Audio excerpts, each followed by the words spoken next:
Praise the Lord.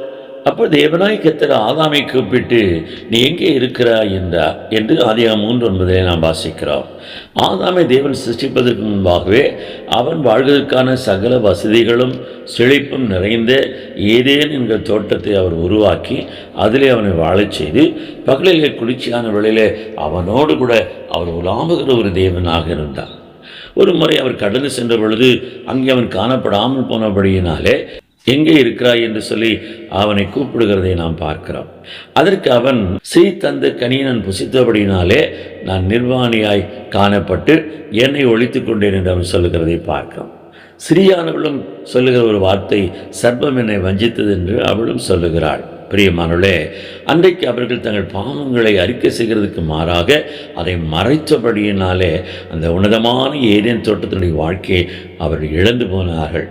இன்றைக்கு நாமும் கூட நம்முடைய வாழ்க்கையில் தேவன் நமக்கு முன்பாக வைத்திருக்கிற உன்னதமான ஆசீர்வாதமான வாழ்க்கையை இழந்து போகிறதுக்கு காரணமே, நம்மிலே காணப்படுகிற பாவங்களை நாம் மறைக்கத்தான் பிரயாசப்படுகிறோம்.